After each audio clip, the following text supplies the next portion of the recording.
Hello बच्चों। बच्चों, इस वीडियो लेक्चर में आपको फाउंडेशन 27/1/2024 इसके क्वेश्चन पेपर डिस्कस किए जाएंगे। ठीक है। क्वेश्चन टेस्ट पेपर डिस्कस करने के लिए क्या फॉर्मेट लिया गया है, एक अच्छे बच्चे का क्वेश्चन पेपर सिलेक्ट किया गया है।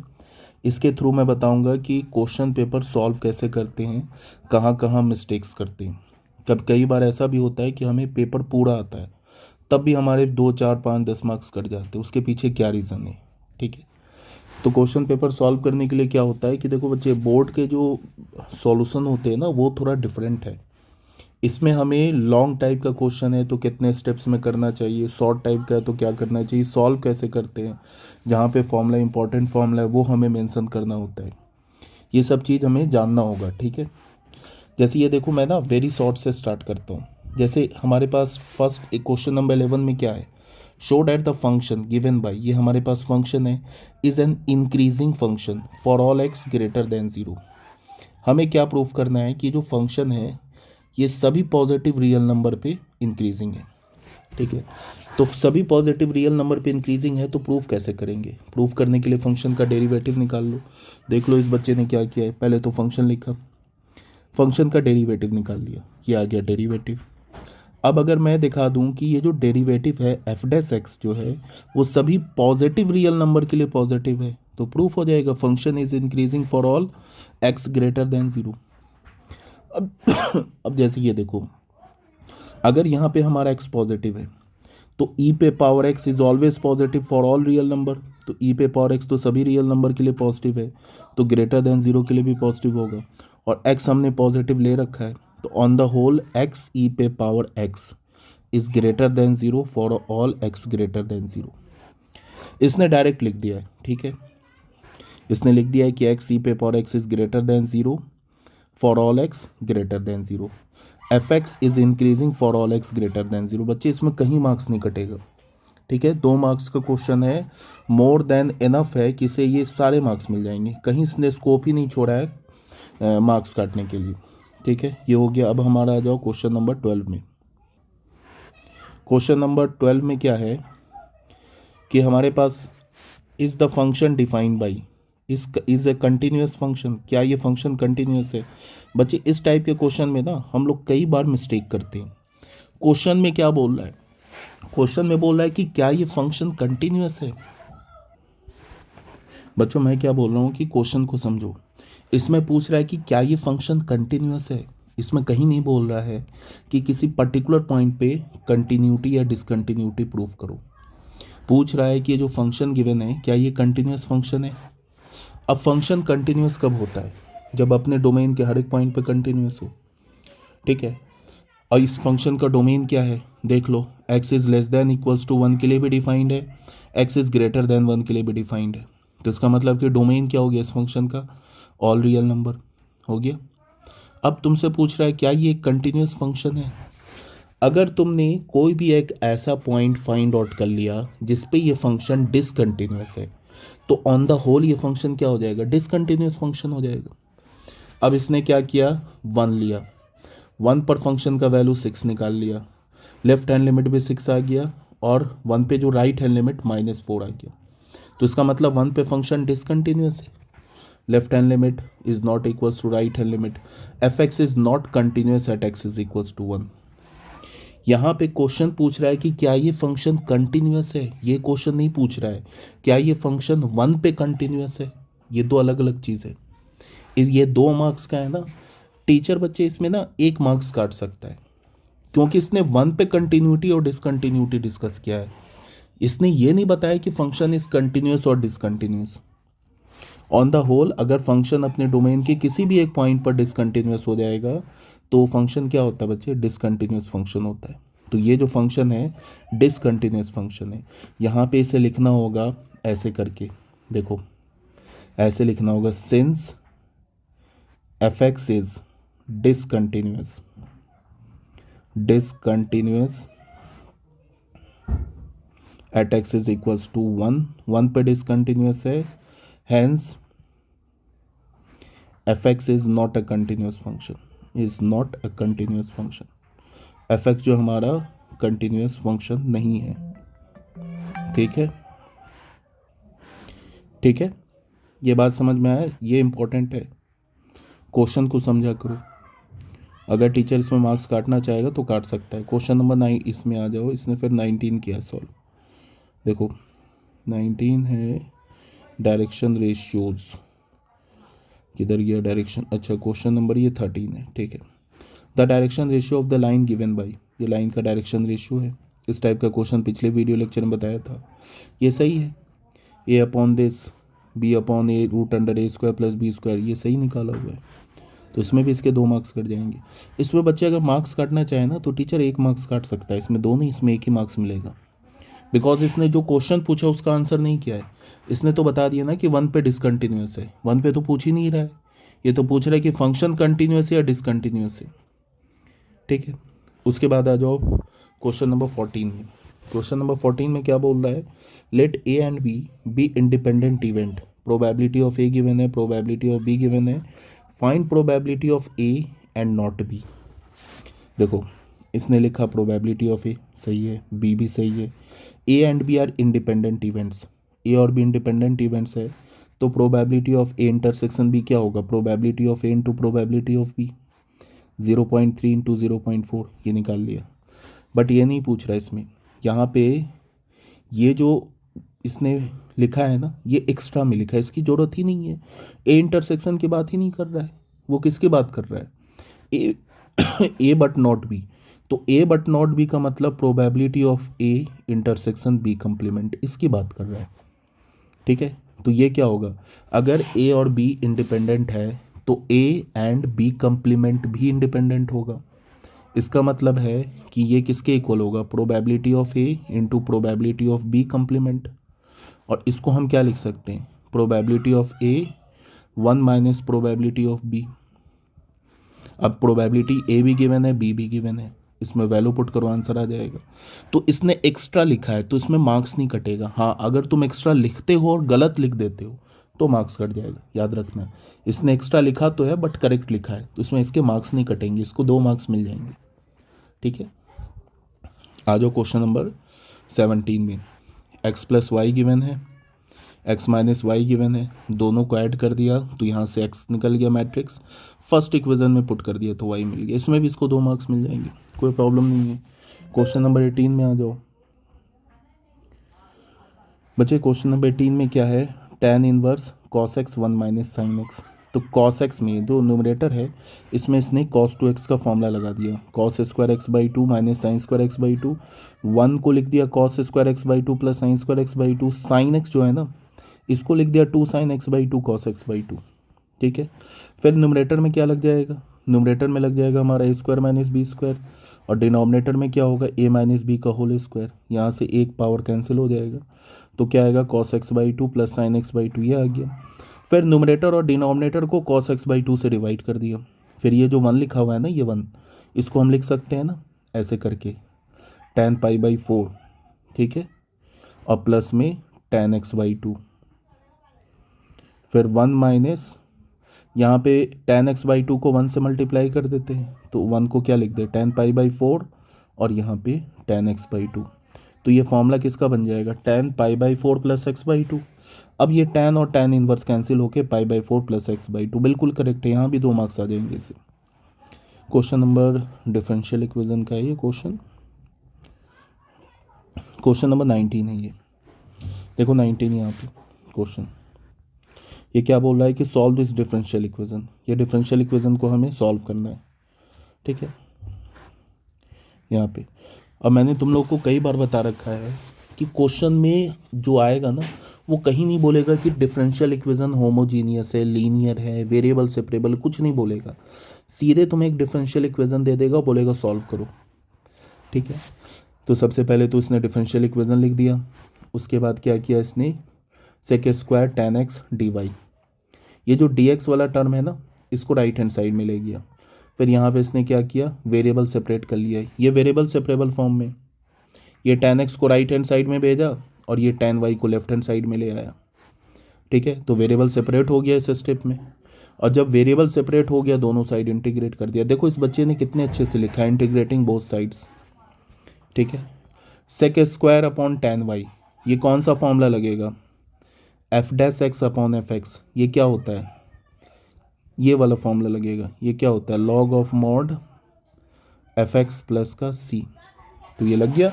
tan y का डेरिवेटिव क्या होता है, सेक स्क्वायर वाई, तो log of mod tan y, और यहाँ tan x का डेरिवेटिव सेक स्क्वायर x, तो यहाँ पे क्या लगेगा, लॉग मॉड tan x। यहाँ पे लेफ्ट हैंड साइड में इसने कांस्टेंट ऐड कर दिया।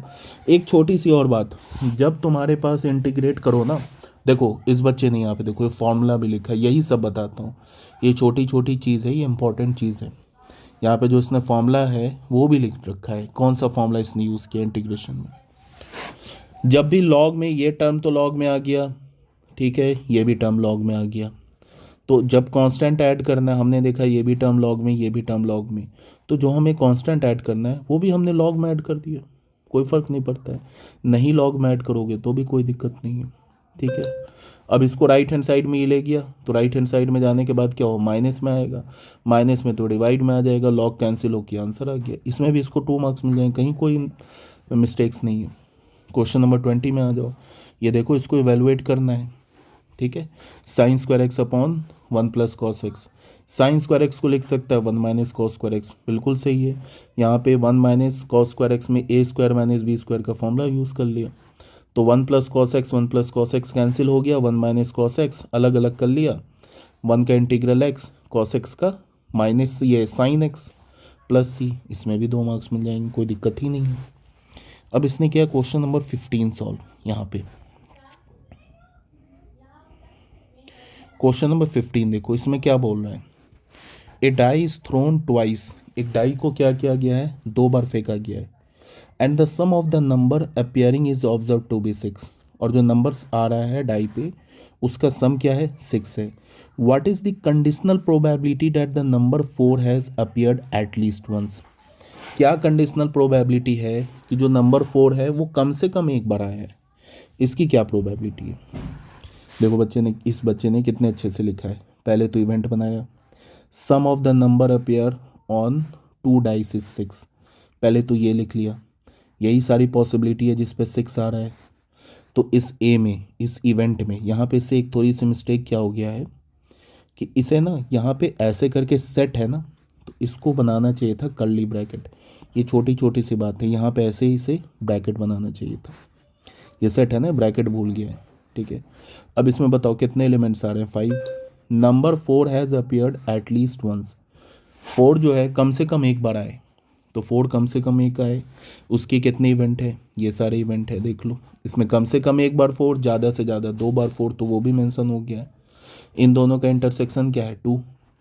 प्रोबेबिलिटी क्या बोल रहा है, कंडीशनल प्रोबेबिलिटी निकालो कि 4 has appeared at least once, मतलब कि अगर इवेंट ए अकर हो गया है तो बी अकर हुआ, इसकी क्या प्रोबेबिलिटी है, समझ रहे हो बात को।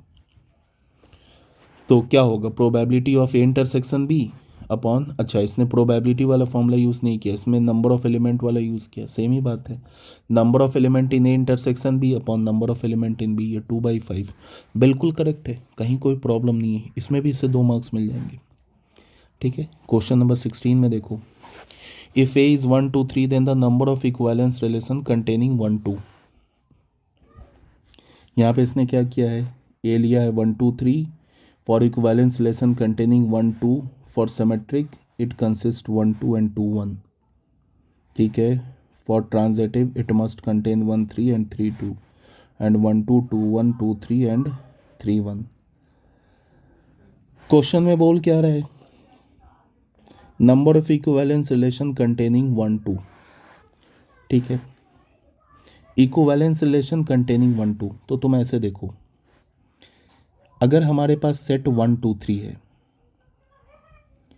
तो बोला है कि बताओ कि कितने नंबर ऑफ इक्विवेलेंस रिलेशन बनेंगे जिसमें कम से कम क्या होगा, 1 2 आएगा।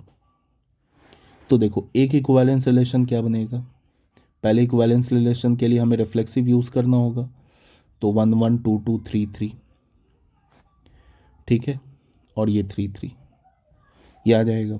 और क्वेश्चन में बोल रहा है कि 1 2 भी होना चाहिए, तो 1 2 सिमेट्रिक करने के लिए 2 1 तो ऐड करना ही पड़ेगा। तो बच्चे ये पहला रिलेशन आ गया, ठीक है, ये इक्विवेलेंस रिलेशन है, इसमें कोई प्रॉब्लम नहीं है। उसके बाद अगर अच्छा इक्विवेलेंट, अगर उसके बाद दूसरा इक्विवेलेंस रिलेशन बनाओगे, मान लो तो यार वन हो गया, दूसरा बनाते हैं, तो ये बताओ इसमें टोटल ए क्रॉस ए में कितने एलिमेंट्स आएंगे, 9 एलिमेंट्स आएंगे। अब अगर तुमने 1 1 ये तो रखना ही पड़ेगा इक्विवेलेंस बनाने के लिए, इक्विवेलेंस करने के लिए ये तो तुम्हें रखना ही पड़ेगा। 3 3, उसके बाद 1 2 2 1, ये तो होना ही चाहिए। अब बच्चे अगर तुमने ए क्रॉस ए का कोई भी दूसरा एलिमेंट अगर ऐड कर दिया, तो उसे ट्रांजिटिव बनाने के लिए फोर्सफुल्ली सारे एलिमेंट ऐड करने होंगे। जैसे ए क्रॉस ए क्या होगा, ए क्रॉस ए यही होगा ना, 1 1 1 2 1 3,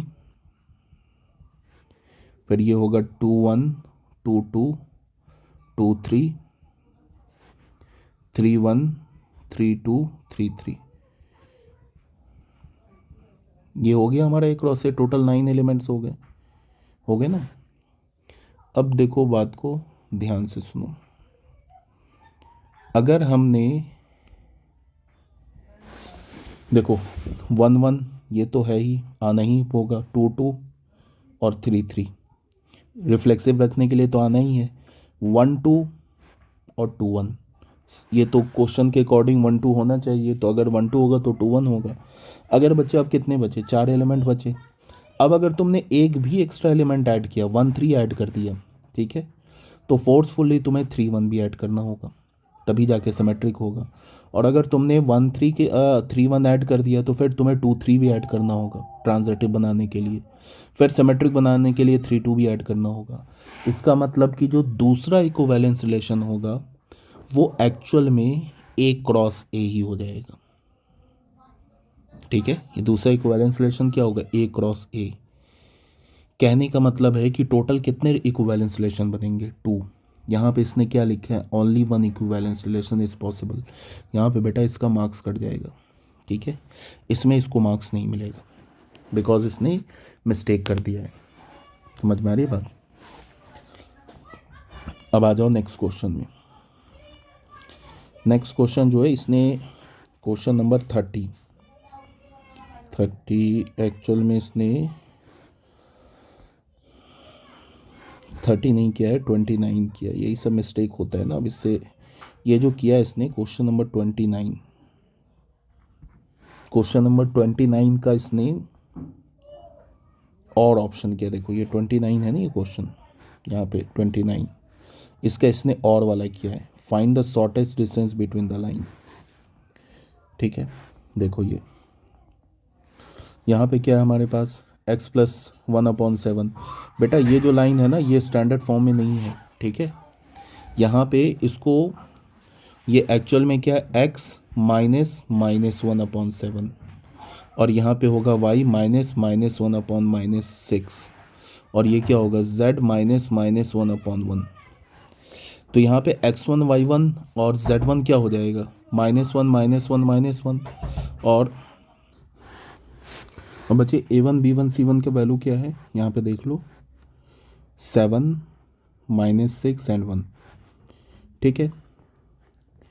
ये वाली जो लाइन है ना, ये स्टैंडर्ड फॉर्म में लिखा हुआ है। तो यहाँ से x1, यहाँ पे देखो इसने यहाँ पे क्या किया है कि x1 y1 z1 लिखा है, यहाँ पे फिर अगेन x1 y1 z1 लिख दिया है।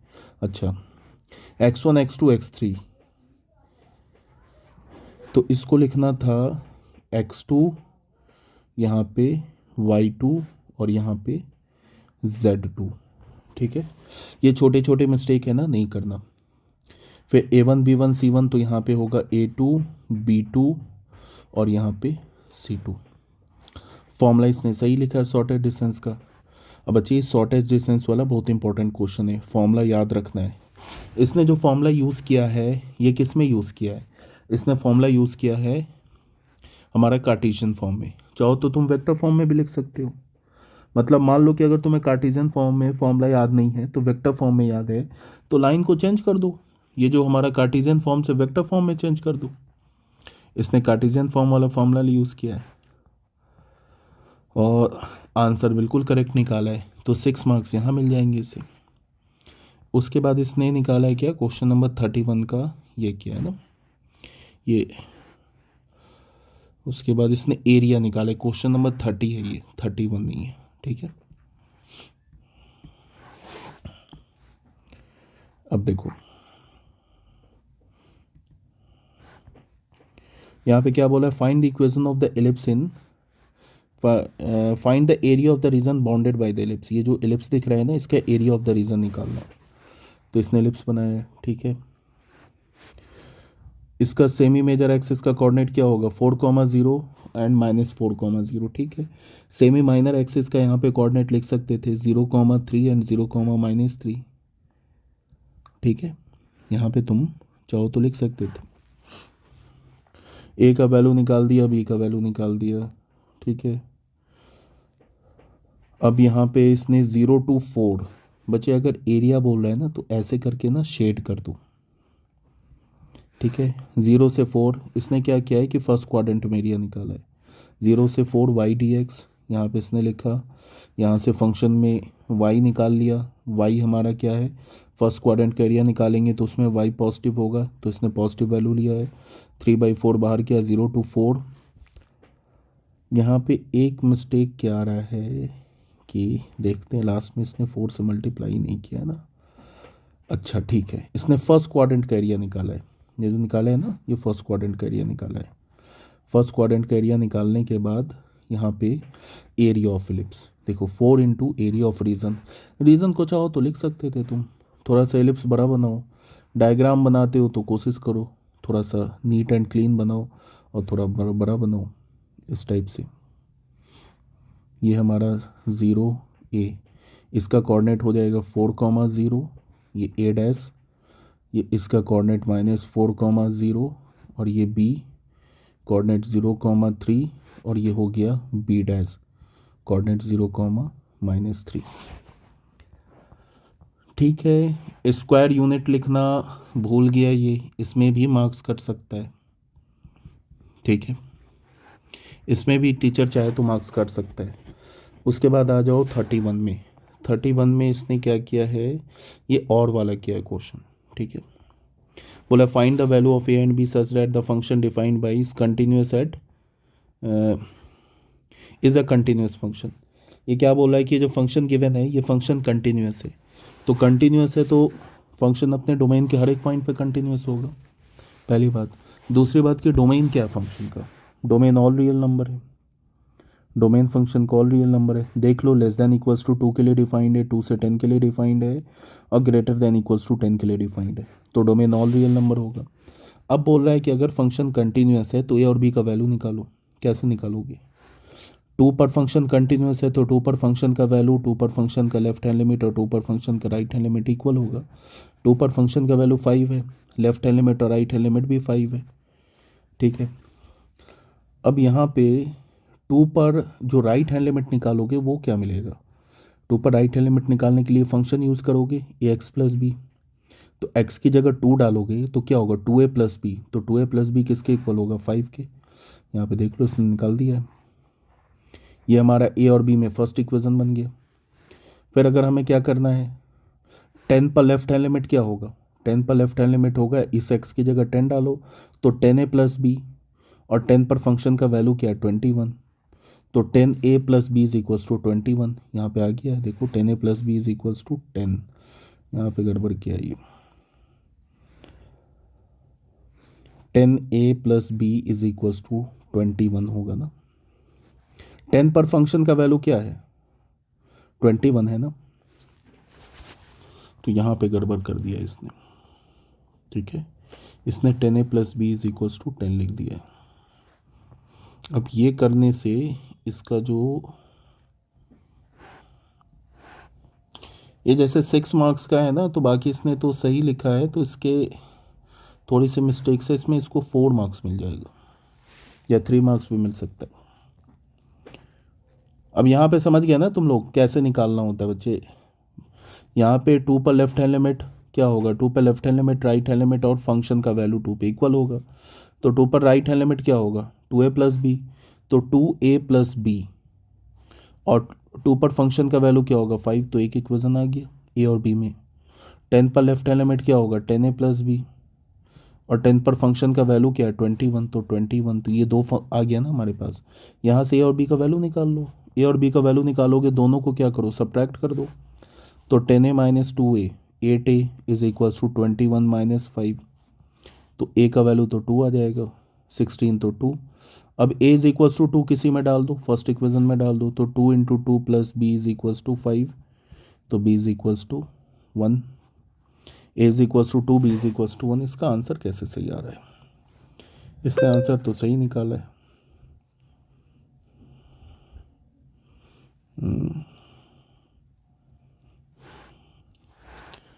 इसने ना कहीं पे भी कैलकुलेशन नहीं किया है, देख रहे हो तुम यहाँ पे ना, ये कैलकुलेशन नहीं किया है, इसने डायरेक्ट आंसर लिख दिया है। अब या तो इसे आंसर याद होगा या फिर इसने कैसे लिखा है मुझे नहीं पता है, बिकॉज इसका जो इक्वेशन है ना ये गलत है, यहाँ पे 21 होगा तभी आंसर आएगा। अब देख लो सेक्शन सी पार्ट में आ जाओ। चलो लॉन्ग टाइप में ना जो इसने और वाला जो क्वेश्चन छोड़ दिया है ना वो मैं करवा देता हूँ। जैसे देखो ये क्वेश्चन नंबर 29 है ना, ये छोड़ दिया इसने, इसने तो और वाला किया है ना, ये मैं करवा देता हूँ। देखो यहाँ पे बना रखा है मैंने इसका सॉल्यूशन। इसमें क्या बोल रहा है हमारे पास, बोल रहा है कि एक वेक्टर हमारे पास गिवन है, देखो ये बी वेक्टर गिवन है, सी वेक्टर गिवन है, बोला फाइंड अ वेक्टर डी, एक ऐसा वेक्टर डी निकालो जो ए पे भी परपेंडिकुलर हो, बी पे भी परपेंडिकुलर हो और सी डॉट डी 15 के इक्वल हो। तो हमने क्या किया, हमने वेक्टर जो है रिक्वायर्ड वेक्टर उसको ये मान लिया, डी वेक्टर मान लिया। अब डी वेक्टर क्या माना, D1 आई कैप प्लस D2 जे कैप प्लस D3 के कैप। अगर D1 D2 D3 का हमें वैल्यू मिल जाए तो फिर हमें डी वेक्टर मिल जाएगा। अब जो डी वेक्टर है परपेंडिकुलर है ए पर और बी पर, दोनों पे है, तो डी वेक्टर ए पे परपेंडिकुलर है तो डी डॉट ए वेक्टर क्या होगा 0। तो ये डी वेक्टर लिया, इसका ए वेक्टर के साथ ये 0 हो गया। डॉट प्रोडक्ट कैसे लेते हैं, आई कैप और जे कैप के क्रॉसपॉन्डिंग एलिमेंट्स को मल्टीप्लाई करके ऐड कर देते हैं। तो यहाँ D1 है, यहाँ 1 है, ये तो हमें क्या मिला, एक D1 D2 D3 में रिलेशन आ गया। फिर ए डॉट बी हमारे पास क्या गिवन है 0, बिकॉज डी वेक्टर बी पे भी परपेंडिकुलर है। तो यहाँ पे हमारे पास डी डॉट बी लिया, तो यहाँ पे हमें D1 D2 D3 में दूसरा रिलेशन आ गया। ठीक है, उसके बाद गिवन है सी डॉट डी, क्या हमारा 15 है, तो सी डॉट यहाँ पे सी वेक्टर लिया, यहाँ पे डी वेक्टर लिया, 15 हो गया। फिर यहाँ पे D1 D2 D3 में तीसरा रिलेशन आ गया। तो D1 D2 D3 में हमारे पास 3 रिलेशन आ गए। ठीक है, ये पहला, दूसरा, तीसरा। हमने क्या किया, फर्स्ट इक्वेशन से D1 की वैल्यू D2 और D3 के टर्म में निकाल लिया, तो हमें क्या मिलेगा -4D2 प्लस 2D3। इस D1 को हमने सेकेंड इक्वेशन में डाल दिया, तो हमें क्या मिल गया, ये फोर्थ रिलेशन, D3 और D2 के बीच में रिलेशन आ गया। फिर ये जो D1 है ना इसको हमने थर्ड इक्वेशन में भी डाल दिया, तो थर्ड इक्वेशन में डाला तो डायरेक्ट हमें D2 का वैल्यू आ गया। अब इस D2 को उठा के हमने क्या किया, इक्वेशन 4 में डाल दिया, तो D3 आ गया। ठीक है, D3 आ गया -70/3। अब D2 मिल गया, D3 मिल गया। अब D2 D3 को उठा के हमने कहाँ डाल दिया, इसमें डाल दिया, फर्स्ट इक्वेशन में डाल दो या यहाँ डाल दो D1 में, तो D1 आ गया। तो D1 D2 D3 तीनों आ गया यहाँ पे। तो डी वेक्टर क्या हमारे पास, D1 आई कैप प्लस D2 जे कैप प्लस D3 के कैप। तो D1 D2 D3 का वैल्यू पुट के आंसर आ गया। ठीक है, एक क्वेश्चन इसने और 31 का ये क्वेश्चन जो है नहीं किया है, इसको भी बता दे रहा हूँ बच्चे। एक चीज़ हमेशा याद रखना कि जब भी तुम्हें वेरिएबल पे पावर वेरिएबल हो तो लॉग लेते हैं, और यहाँ पे क्या है देखो, वेरिएबल पे पावर वेरिएबल प्लस वेरिएबल पे पावर वेरिएबल है, तो इसे हम u मानेंगे, इसे हम v मानेंगे। तो हमारा फंक्शन क्या हो जाएगा, y is equals to u plus v, ऐसे आ गया। दोनों साइड डिफ्रेंशिएट करेंगे तो d y by d x क्या होगा, d u by d x plus d v by d x. अब u हमने कैसे बोला, एक्स कॉस एक्स पे पावर x को, ये वेरिएबल पे पावर वेरिएबल है तो लॉग ले लिया दोनों साइड, लॉग की प्रॉपर्टी x आ जाएगा लेफ्ट हैंड साइड में। फिर यहाँ पे लॉग की प्रॉपर्टी अगेन यूज़ किया, लॉग प्रोडक्ट में है तो यहाँ सम में आ जाएगा, मल्टीप्लाई किया इससे, तो x log x plus x log cos x आ गया। फिर दोनों साइड डिफ्रेंशिएट किया, डिफ्रेंशिएट करोगे तो लॉग यू है ना, पहले यू के रेस्पेक्ट में डिफ्रेंशिएट होगा, फिर यू एक्स के रेस्पेक्ट में डिफ्रेंशिएट होगा। तो लॉग यू को यू के रेस्पेक्ट में करोगे तो 1/u, और फिर यू को एक्स के रेस्पेक्ट में D u by d x. बच्चे यहाँ लगेगा प्रोडक्ट रूल, यहाँ लगेगा प्रोडक्ट रूल, यहाँ लगेगा प्रोडक्ट रूल, ये देखो यहाँ लगेगा हमारा प्रोडक्ट रूल और यहाँ भी लगेगा प्रोडक्ट रूल। ठीक है, तो लगा दिया, एक्स को डिफरेंशिएट किया, लॉग एक्स को छोड़ा, एक्स को छोड़ा, लॉग एक्स को किया, यहाँ भी लगाया प्रोडक्ट रूल, एक्स को किया, लॉग कॉस एक्स को छोड़ दिया, फिर एक्स को छोड़ दिया, लॉग कॉस एक्स को किया, तो फाइनली हमें D u by d x ये मिल गया। फिर यू जो हमने एज्यूम किया है उसमें यू का यहाँ वैल्यू पुट कर दिया, तो D u by d x का हमें ये वैल्यू आ गया। ठीक है, यहाँ से हमारे पास d u by d x का वैल्यू आ गया। सेम लाइन में वी हमने ऐसे एज्यूम किया है, लॉग लिया, फिर दोनों साइड डिफ्रेंशिएट किया। अब बच्चे ये आपसे उम्मीद किया जा सकता है कि आपको एटलीस्ट डेरिवेटिव तो आता होगा। अगर डेरिवेटिव नहीं आता है इसका मतलब कि आप बहुत बड़े संकट में हैं। डेरिवेटिव तो आता है, कैसे किया जाता है डिफ्रेंशिएट, इतना तो आपसे ये उम्मीद की जा सकती है। तो d v by d x आ गया। अब फर्स्ट इक्वेशन क्या हमारा, d y by d x हमें फाइंड आउट करना है। तो d y by d x किसके इक्वल है, d u by d x plus d v by d x. D u by d x का value first equation से उठा के, जो फर्स्ट इक्वेशन है यहाँ पे हमारे पास, ये first equation, sorry second equation, यहाँ से d u by d x का वैल्यू लिया, और ये जो थर्ड इक्वेशन है यहाँ से d v by d x का वैल्यू, ये d u by d x का वैल्यू या d v by d x का वैल्यू आ गया, आंसर हो गया। अब एक और क्वेश्चन है, क्वेश्चन नंबर 30, ये देख लो बच्चे। इसमें क्या करना है हमें, इसमें इंटीग्रेट करना है। ठीक, तो इसमें हमने क्या किया कि जो साइन फाई है ना इसको टी मान लिया, तो कॉस फाई क्या होगा, d t by d phi, तो कॉस फाई डी फाई हो गया हमारा डी टी। अच्छा, यहाँ पे एक्स है, फिर मैंने फाई ले लिया, कोई बात नहीं है, इस एक्स को तुम फाई कर लो, एक्स बोलो फाई बोलो कोई फ़र्क नहीं पड़ता है, यहाँ फाई कर दो और यहाँ पे एक्स की जगह फाई कर दो, कोई प्रॉब्लम नहीं है। अब यहाँ पे बताओ, साइन फाई को हमने बोला, अब तुम ये बोलोगे कि पता कैसे चला कि साइन फाई को ही टी मानना है, कॉस फाई को क्यों नहीं माना टी। तो इसके आंसर जो है ये मैं दो तरीके से दे सकता हूँ। एक तो अगर तुम्हें कॉस फाई को टी लेना है तो तुम ले लो, सॉल्व करके देख लो, समझ में आ जाएगा कि गड़बड़ है। एक तो ये आंसर हो गया। दूसरा ये है कि बच्चे ये एक्सपीरियंस बेस्ड होता है, इंटीग्रल जो होता है ना ये सॉल्व करते हैं एक्सपीरियंस बेस्ड। एक्सपीरियंस बेस्ड का मतलब कि जब तुम इसे सॉल्व करोगे तो तुम्हें खुद ही पता चल जाएगा। हिंट होता है हर एक क्वेश्चन में। बच्चे हिंट क्या है, यहाँ पे ये जो कॉस फाई है ना, ये इकलौता कॉस फाई यहाँ पे है, और बाकी हर जगह, अच्छा यहाँ भी कॉस फाई है, ये कॉस फाई है। अगर हमने साइन फाई को टी माना तो ये cos phi d phi d t में बदल जाएगा, समझ रहे हो। और ये जो कॉस स्क्वायर फाई है इसको मैं 1 माइनस साइन स्क्वायर फाई लिख सकता हूँ, और फिर साइन फाई को टी लिख सकता हूँ, तो पूरा इंटीग्रल टी में कन्वर्ट हो जाएगा। यही हिंट है, ठीक है। तो ये हमारा इंटीग्रल किस में कन्वर्ट हो गया, टी में, देख लो। अब आ गया लीनियर अपॉन क्वाड्रेटिक। तो लीनियर अपॉन क्वाड्रेटिक में करते क्या है वो बताया जा चुका है आपको। एक तो तुम ऐसे मानो कि लीनियर को मान लो lambda into derivative of denominator plus mu, फिर कॉफिशेंट इक्वेट करके लैम्डा म्यू का वैल्यू निकाल लो, लैम्डा म्यू का वैल्यू निकाल लो, लैम्डा का वैल्यू 3/2, म्यू का वैल्यू 4, यहाँ पे डाल दिया। न्यूमरेटर को यही हमने माना है ना, lambda into derivative plus mu, तो लैम्डा की जगह 3/2 डाला, म्यू की जगह 4 डाला, डिनोमिनेटर को एज इट इज़ कर दिया, दो इंटीग्रल में ब्रेक कर दिया, ठीक है। अब डिनोमिनेटर का डेरिवेटिव न्यूमरेटर में आ गया तो यहाँ पे तो लॉग आ जाएगा, +4, इसको हमने परफेक्ट स्क्वायर में कन्वर्ट कर दिया, तो ये हमारा क्या हो गया, लॉग मॉड t-2 का होल स्क्वायर 3/2, और यहाँ पे भी आ गया, ये क्या हो जाएगा, t-2 पे पावर -1, ये सॉरी -2, इसमें x⁴n का फॉर्मूला यूज़ कर लिया, और लास्ट में ये आंसर जो आया t की जगह हमने 5 डाल दिया, आंसर हो गया ये। बस यही चीज़ है इसमें, ठीक है। तो लॉन्ग टाइप हो गया बच्चों, हमारा डिस्कस हो गया पेपर, और हमने लॉन्ग टाइप को कर लिया, वेरी शॉर्ट टाइप को भी कर लिया, देख लेते हैं। अच्छा, ये 4 मार्क्स वाले जो है ना शॉर्ट टाइप, ये बचा हुआ है, इसको भी कर लेते हैं डिस्कस, उसके बाद ऑब्जेक्टिव कर लेते हैं। सेक्शन सी देखो, इसमें क्या गिवन है, जैसे क्वेश्चन नंबर 21, ए हमारे पास है 1 2 3, बी हमारे पास है, एफ हमारे पास 1 2 4 है। अच्छा, फंक्शन भी गिवन है, एक तो सेट ए गिवन है, सेट बी गिवन है, और हमारे पास फंक्शन भी गिवन है, ठीक है। क्या बोला है कि प्रूफ करो कि ये फंक्शन 1 1 है, तो ये तो बहुत ईजी क्वेश्चन है। ए सेट गिवन है, बी सेट गिवन है, फंक्शन भी गिवन है, तो देख लो इसका डायग्राम ही इसने ड्रॉ कर दिया, बहुत अच्छा किया है। 1 पर 4 है, 2 पर 5 है, 3 पर 6 है, तो 1 1 है।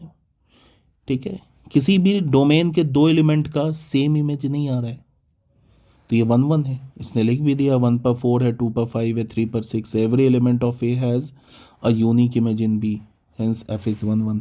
इसमें पूरे मार्क्स ऐसे मिल जाएंगे। सेक्शन सी कितने मार्क्स का है? 4 मार्क्स का है, पूरे 4 मार्क्स मिल जाएंगे, कहीं कोई मिस्टेक नहीं। क्वेश्चन नंबर 22 बच्चे, ये भी है ना, ये भी वेरी इंपॉर्टेंट क्वेश्चन है। ये 22 जो है ये भी वेरी इंपॉर्टेंट क्वेश्चन है।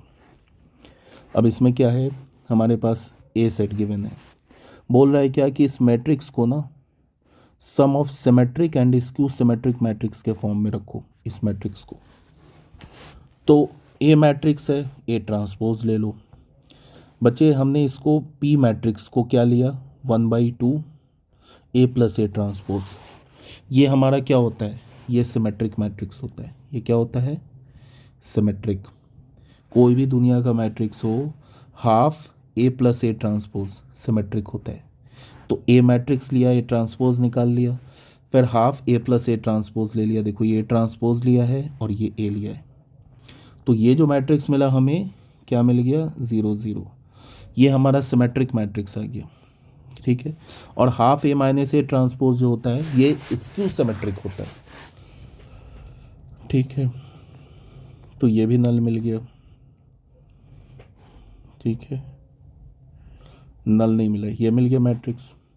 अब P प्लस क्यू, देखो P हमने क्या लिया है, P हमने लिया है 1/2 ए प्लस ए ट्रांसपोज, और ये क्या हमारा सिमेट्रिक है, सिमेट्रिक है। और Q क्या लिया है, 1/2 ए माइनस ए ट्रांसपोज, और ये क्या हमारा स्क्यू सिमेट्रिक है, स्क्यू सिमेट्रिक है। और P प्लस क्यू को ऐड करेंगे तो ये आ जाएगा, तो हो जाएगा बस प्रूफ। P और Q को ऐड करोगे, हाफ ए ट्रांसपोज और minus half A transpose cancel होके 1/2 ए प्लस 1/2 ए आ जाएगा। तो P प्लस क्यू क्या होगा, ए के इक्वल, और P हमारा सिमेट्रिक है और Q हमारा स्क्यू सिमेट्रिक है। तो बस तुम्हें P और Q निकाल देना। देखो P plus q is equals to a, हो गया। इसे भी पूरे मार्क्स मिल जाएंगे, 4 मार्क्स मिल जाएंगे। ये क्वेश्चन तो कई बार बता रखा है मैंने। Question number 23। क्वेश्चन नंबर 24 में क्या बोल रहा है कि फाइंड द इंटरवल। ये फंक्शन गिवन है, अब बोल रहा है कि इंटरवल निकालो जिसमें ये फंक्शन इज स्ट्रिक्टली इंक्रीजिंग और डिक्रीजिंग। इस टाइप के क्वेश्चन में ना कई बच्चे मिस्टेक करते हैं। मैंने कई बार बोला है कि जिसे वेवी कर्व रूल नहीं आता है उसका भी एक ऑल्टरनेट है। अगर तो वेवी कर्व रूल आता है तब तो कोई इशू ही नहीं है, नहीं आता है तो उसका भी ऑल्टरनेट है। देखो इसमें क्या किया है, एफ लिया, डेरिवेटिव निकाला, डेरिवेटिव को ज़ीरो करके पॉइंट निकाल लिया। तो डेरिवेटिव को जब इसने ज़ीरो किया तो एक ही पॉइंट मिला, -2, -2.5। देख लो नंबर लाइन लिया यहाँ पे, ये माइनस होगा, मतलब नंबर लाइन लिया और यहाँ पे क्या आ गया, -2.5। अब अगर तुम्हें वेवी कर्व रूल आता है तो यहाँ पॉजिटिव होगा, यहाँ निगेटिव होगा, मतलब इस इंटरवल में फंक्शन इंक्रीज करेगा, इस इंटरवल में फंक्शन डिक्रीज करेगा। वो तो एक लाइन में लिख दोगे। अगर तो वेवी कर्व रूल नहीं आता है तो क्या करेंगे, देखो इसने क्या लिखा है, real line is divided into 2 interval, -∞ to -2.5। यहाँ पे इसने गड़बड़ लिखा है, ये माइनस होगा यहाँ पे बच्चे। ठीक है, तो एक इंटरवल लिया, केस 1 लिया, -∞ टू -2.5। ठीक है, अब क्या करो कि इसमें से ना अगर तुम्हें चेक करना है ना कि इस इंटरवल में -∞ टू -2.5 के बीच में फंक्शन इंक्रीजिंग है या डिक्रीजिंग है, तो कोई भी इस इंटरवल में रियल नंबर उठा लो, -3 उठा लो और पुट करके यहाँ देख लो, डेरिवेटिव में पुट करना है। अब देख लो पॉजिटिव है या निगेटिव है, यहाँ पे x की जगह डालो -3, तो क्या हो जाएगा, 6 - 5 1, तो 1 तो पॉजिटिव है तो इंक्रीजिंग है तो इंक्रीज हो जाएगा। ठीक है, इसने थोड़ी सी चालाकी कर दी है कि इसने डायरेक्ट लिख दिया >0, स्ट्रिक्टली इंक्रीजिंग। ठीक है, कोई भी एक नंबर उठा लो, इसमें -3 उठा के डाल के देख सकते हो। ठीक है, फिर ये <-2.5 ज़ीरो ले लो, डाल के देख लो, डेरिवेटिव में डालना है, यहाँ पे डालना है, ये है ना डेरिवेटिव, तो ज़ीरो डालोगे तो -5 आ जाएगा, -5 नेगेटिव है तो इसमें डिक्रीज़ करेगा इस इंटरवल में, इसने डायरेक्ट लिख दिया है। ठीक है, इसमें मार्क्स मिल जाएगा इससे।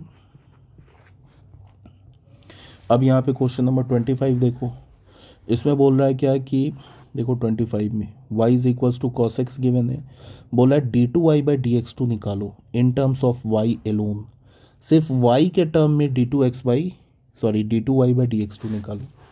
बेटा ये y गिवन है, ठीक है। अब यहाँ से ये y गिवन है तो कॉस इनवर्स को इधर लेके आओगे तो x का वैल्यू क्या हो जाएगा, कॉस y। यहाँ पे ध्यान रखो d2y/dx2 बोल रहा है निकालने के लिए, ठीक है। तो d2y/dx2 निकालने का मतलब है कि हमें ddx निकालना है किसका, dy/dx का, ठीक है। और d2y/dx2 का मतलब क्या है कि सिर्फ y में निकालना है, मतलब d2y/dx2 में x नहीं होना चाहिए, ठीक है। इसने क्या किया, कॉस इनवर्स को लाया तो मिल गया इससे x is equals to cos y. x के रिस्पेक्ट में x is equals to cos y को डिफ्रेंशिएट कर दिया, ठीक है। यहाँ पे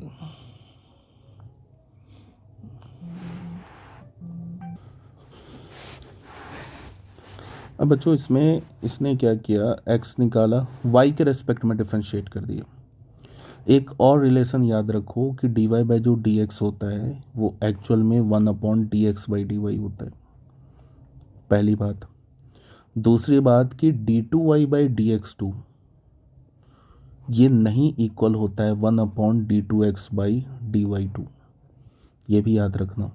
dy/dx और dx/dy ये तो एक दूसरे का रेसिप्रोकल होता है, बट d2y/dx2 और d2x/dy2 ये एक दूसरे का रेसिप्रोकल नहीं होता है, इस बात को भी याद रखना। इसने कोई बात नहीं है, इसने क्या किया, x है ना, y के रेस्पेक्ट में डिफ्रेंशिएट कर दिया, तो यहाँ पे cos y का आ गया माइनस साइन y, तो ये तो dx/dy मिल गया, इसका रेसिप्रोकल ले लिया तो dy/dx आ गया।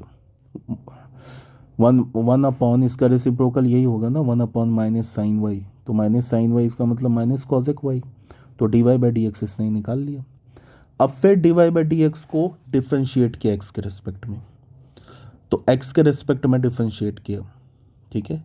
तो पहले माइनस कॉसेक y को y के रेस्पेक्ट में करेंगे, तो क्या होगा, कॉसेक x का डेरिवेटिव क्या होता है, minus cosec x into cot x, तो कॉसेक y का डेरिवेटिव y के रेस्पेक्ट में क्या होगा, minus cosec y into cot y, तो माइनस माइनस प्लस हो गया यहाँ पे, ये तो ऑलरेडी माइनस था ना, और फिर इसका डेरिवेटिव क्या होगा, minus cosec y into cot y, तो प्लस हो गया, बिल्कुल सही लिखा है। फिर y का डेरिवेटिव x के रेस्पेक्ट में dy/dx, बेटा यहाँ पे dy/dx का वैल्यू यहाँ से डाल दिया इसने, माइनस कॉसेक y ये डाल दिया, तो लेफ्ट हैंड साइड में क्या बन गया, d2y/dx2 और यहाँ पे माइनस कॉसेक y, तो देख लो d2y/dx2 इसने नहीं निकाल दिया सिर्फ y के टर्म में, यहाँ भी y है, यहाँ भी y है, बिल्कुल करेक्ट है, कहीं कोई मिस्टेक नहीं है, यहाँ भी से 4 मार्क्स मिल जाएंगे, ठीक है। Question number 26, find both the maximum and the minimum value of the function in this interval 0 से 3 के बीच में। मैक्सिमम मिनिमम वैल्यू निकालना है, फंक्शन गिवन है, डेरिवेटिव निकाला है, डेरिवेटिव को ज़ीरो किया तो इसके दो वैल्यू आ गए, एक तो x² - 2 के इक्वल नहीं होगा तो x इज इक्वल्स टू 2 आ गया, एक ही वैल्यू मिला, यहाँ से तो x का कोई वैल्यू नहीं आया तो x इज इक्वल्स टू 2 आ गया। अब किस इंटरवल में बोल रहा है, 0 से 3 के बीच में, तो नंबर लाइन बनेगा, एक तो 0 आएगा, एक तो 2 आएगा, एक 3 आएगा, ठीक है। अब हमें कुछ नहीं करना है, एक बार 0 पर फंक्शन का वैल्यू निकाल लो, 2 पर फंक्शन का वैल्यू निकाल लो, 3 पर फंक्शन का वैल्यू निकाल लो और चेक कर लो किस पे सबसे ज़्यादा वैल्यू, किस पे सबसे मैक्सिमम वैल्यू मिल रहा है, किस पॉइंट पर, और किस पॉइंट पर सबसे मिनिमम वैल्यू मिल रहा है, ठीक है। तो 0 पे निकाला इसने, पहले इसने निकाला -2 पे, गड़बड़ लिख रहा है ये लड़का, नहीं यहाँ -2 ही होगा, ये -2, अच्छा ये बोल रहा है 0 to -3, कुछ गड़बड़ किया इसने,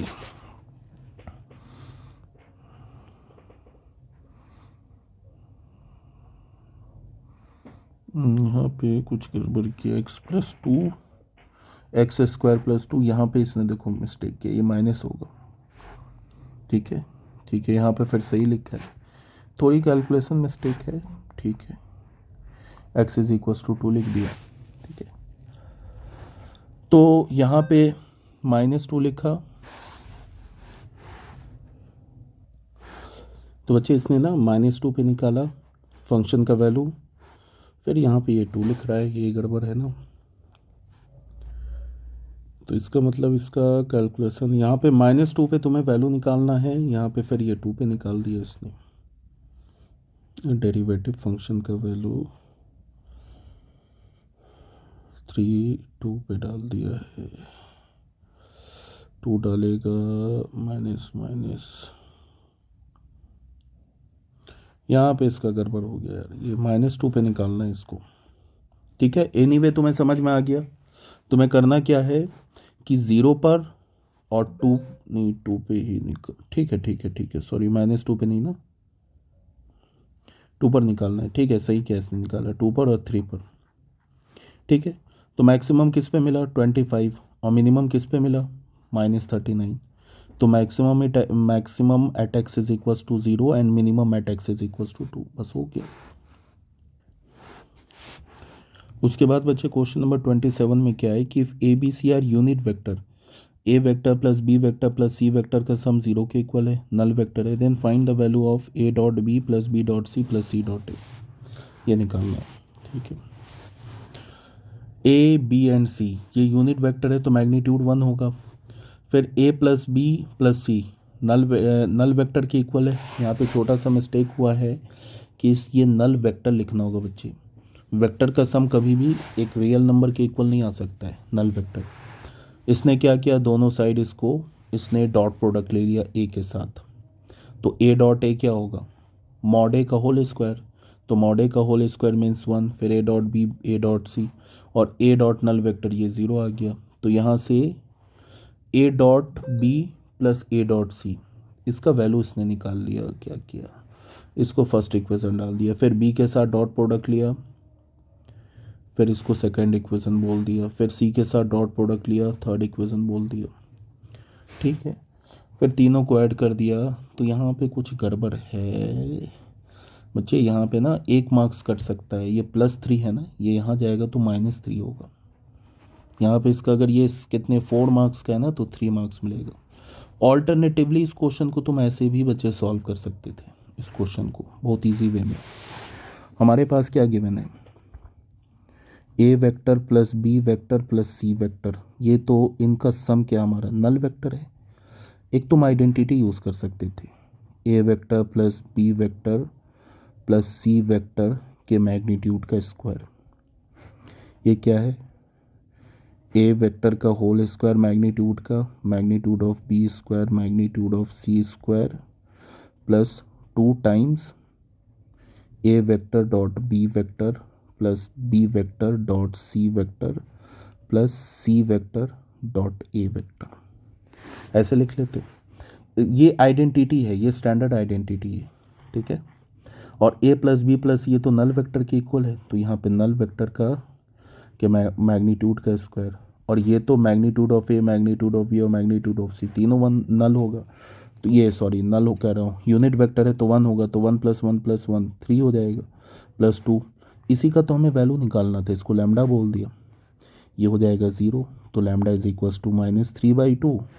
तो लैम्डा क्या हमारे पास, a dot b plus b dot c और प्लस सी डॉट ए, ये हो गया -3/2।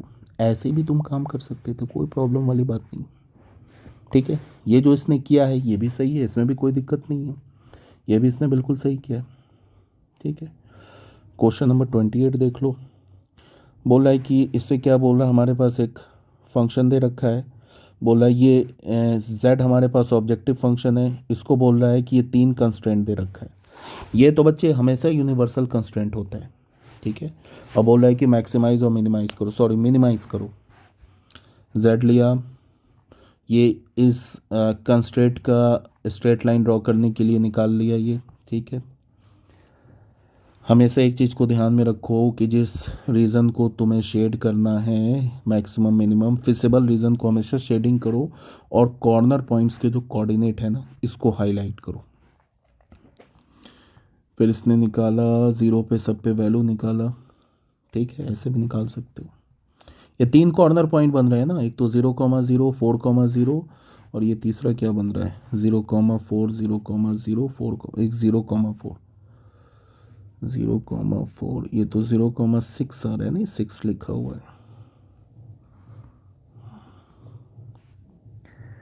0,4 यहाँ पे कुछ गड़बड़ होना लग रहा है, देख लेते हैं।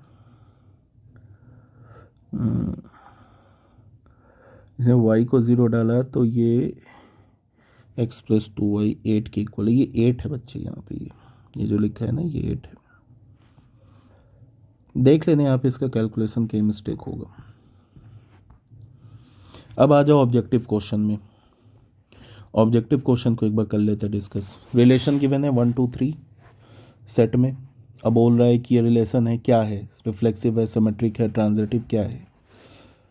तो सबसे पहली बात, रिफ्लेक्सिव तो है 1 1 2 2 3 3, बस ये 3 एलिमेंट दिख गया तो रिफ्लेक्सिव है। सिमेट्रिक नहीं है, बस हो गया, आंसर तो यही आ गया। अब तो सिमेट्रिक, ट्रांजिटिव और नन को देखना ही नहीं है, क्योंकि मल्टीपल चॉइस क्वेश्चन तो है नहीं, एक से ज़्यादा करेक्ट तो है नहीं, एक ही करेक्ट है। ऐसे भी देख लेते। सिमेट्रिक नहीं हो सकता बिकॉज 1 2 है 2 1 नहीं है। फिर ट्रांजिटिव इसलिए नहीं हो सकता, 1 2 है 2 3 है 1 3 नहीं है। नन भी नहीं हो सकता, A is the correct option. X square का रेंज क्या होता है बच्चे? एक्स स्क्वायर का रेंज तो कोई भी बता सकता है, 0 टू इन्फिनिटी इंक्लूडिंग 0। इसको क्रॉस करोगे तो x square minus 36 is equals to 36, x is equals to plus minus 6। बच्चे ये एनसीईआरटी का क्वेश्चन है, इसका तुम आंसर अगर नहीं याद है तो इसको रट ही जाओ। ये आइडेंटिटी मैट्रिक्स होता है, ठीक है। कैसे होता है वो भी देख लो। आई प्लस ए का होल क्यूब माइनस 7a, इसको हम क्या लिख सकते हैं?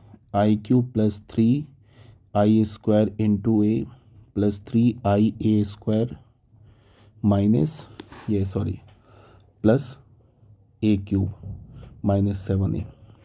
तो आई क्यूब क्या होगा? आई क्यूब तो हमारा आई हो जाएगा, आइडेंटिटी मैट्रिक्स है ना। तो आई हो गया plus 3 i square is again I A plus 3 A square किसके इक्वल गिवन है? ए के, तो ए स्क्वायर को ए बोल दिया, प्लस ए क्यूब को लिख सकते हैं ए स्क्वायर इंटू ए माइनस 7a। तो आई डॉट ए ये क्या होगा? आइडेंटिटी मैट्रिक्स इंटू ए मैट्रिक्स माइनस, ये भी प्लस हो जाएगा, ये भी हो जाएगा 3a प्लस ए स्क्वायर को अगेन क्या लिख सकते हो? ए, तो ए इंटू ए माइनस 7a। तो ये क्या हो जाएगा? आई प्लस ये 3a प्लस 3a 6a और ए इंटू ए स्क्वायर को अगेन ए लिख दो माइनस 7a। तो 6a plus a 7a minus 7a, null matrix तो आइडेंटिटी मैट्रिक्स, ठीक है। और the rate of change of area of the circle with respect to its radius r when the r is 5 centimetre. तो area of circle ये होता है, इसको करोगे डिफ्रेंशिएट 2 पाई आर का वैल्यू 5 तो 10, तो ये सब सही है इसका, ठीक है। उसके बाद क्या बोल रहा है? इसको इंटीग्रेट करो, एक्स स्क्वायर ई पे पावर एक्स क्यूब, इसको इंटीग्रेट करो। बच्चे यहाँ पे एक्स क्यूब को टी मान लो, तो एक्स क्यूब को अगर तुम टी मानोगे तो 3x² dx ये dt हो जाएगा। 3 से डिवाइड करो तो ये e पे पावर t dt हो जाएगा, तो ये हो जाएगा 1/3 e पे पावर t प्लस सी, तो 1/3 और t क्या माना हमने? एक्स क्यूब प्लस सी, ये आंसर आ जाएगा। A is the correct option, इसने लिखा है सही, सही लिखा है। क्वेश्चन नंबर 7 में क्या बोल रहा है? इंटीग्रेटिंग फैक्टर निकालने के लिए। इंटीग्रेटिंग फैक्टर जब भी निकालते हैं ना, तो डिफरेंशियल इक्वेशन को अपने स्टैंडर्ड फॉर्म में रखते हैं। ये है ना differential equation, x d y by d x plus 2y is equals to x square. तो अभी ये डिफरेंशियल इक्वेशन अपने स्टैंडर्ड फॉर्म में नहीं है, एक्स से डिवाइड करो तो ये हो जाएगा d y by d x plus 2/x y is equals to x. अब ये किस फॉर्म में आ गया? D y by d x plus p y is equals to q के फॉर्मेट में आ गया। अब इसका इंटीग्रेटिंग फैक्टर क्या होगा? ई पे पावर पी डी एक्स, तो ई पे पावर पी का काम क्या रहा? 2/x डी एक्स, तो ई पे पावर 2 1/x का ln x हो जाएगा, तो ई पे पावर ln x का स्क्वायर, ई और ln x कैंसिल होकर एक्स स्क्वायर आ जाएगा। ये इंटीग्रेटिंग फैक्टर हो, बिल्कुल सही है। फिर ये बोल रहा है ए and B are 2 unit vector, theta is the angle, a plus b is also unit vector. A plus b भी यूनिट वेक्टर होगा, ये कब होगा? देख लो इसको भी।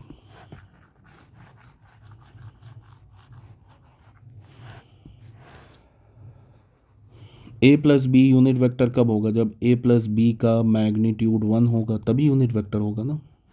स्क्वायर करेंगे, दोनों साइड स्क्वायर कर दिया तो ये भी 1 होगा। इसका फॉर्मूला क्या होता है? Magnitude of a square magnitude of b square plus 2 times a dot B.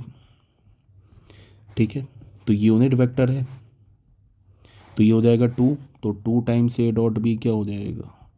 -1, तो ए डॉट बी क्या हो जाएगा? -1/2। ठीक है, अब यहाँ पे बोल रहा है a plus b is a 2 unit vector, तो इसको ए डॉट बी लगा दो, a vector dot b vector cos theta -1/2। ये ए और बी दोनों यूनिट वेक्टर है तो इसका ये क्या हो जाएगा? 1 हो जाएगा। Cos theta -1/2 then theta is equals to 2π/3। बिल्कुल सही है। इसके बाद आ जाओ direction cosine of the unit vector along x axis. X axis के अलोंग जो यूनिट वेक्टर है उसका डायरेक्शन कोसाइन निकालो। तो एक्स एक्सिस के अलोंग यूनिट वेक्टर का डायरेक्शन कोसाइन या एक्स एक्सिस का डायरेक्शन कोसाइन एक ही होगा ना।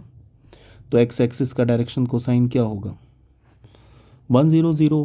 वाई एक्सिस का क्या होगा? 0 1 0। जेड एक्सिस का क्या होगा? 0 0 1। तो 1 0 0 बिल्कुल सही है।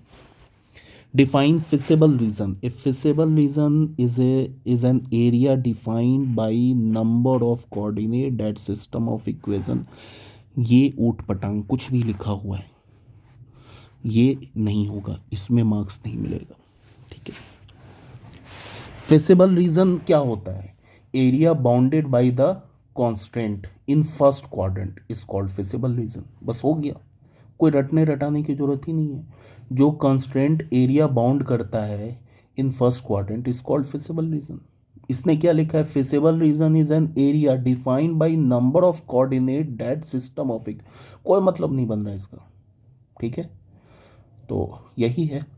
देख लो, ये एक अच्छे स्टूडेंट का है, इसने लिखा है, बस थोड़ी जगह इसकी मिस्टेक्स हैं, 2 4 जगह मिस्टेक है, लेकिन ये 90 या 95 इतने मार्क्स तो आ जाएंगे इस बच्चे को। ठीक है बच्चों, आई होप मैंने पूरे क्वेश्चन की सही से जस्टिफिकेशन किया, आपको समझाने की कोशिश किया है। वीडियो ज़्यादा लंबा हो गया, 1 घंटे का बन गया, बट ये उन बच्चों के लिए ज़्यादा बेनिफिशियल होगा ये वीडियो लेक्चर जिन्हें पूरी थ्योरी आती है। ठीक है, बस एक बार इनको क्वेश्चन पे ओवरव्यू मिलना है, उन बच्चों के लिए ज़्यादा। जिन्हें थ्योरी नहीं आती है, इंक्रीजिंग कब होगा डिक्रीजिंग कुछ नहीं पता है, तो उनके लिए बेनिफिशियल नहीं। ठीक है बच्चों, okay, thank you very much, have a nice day.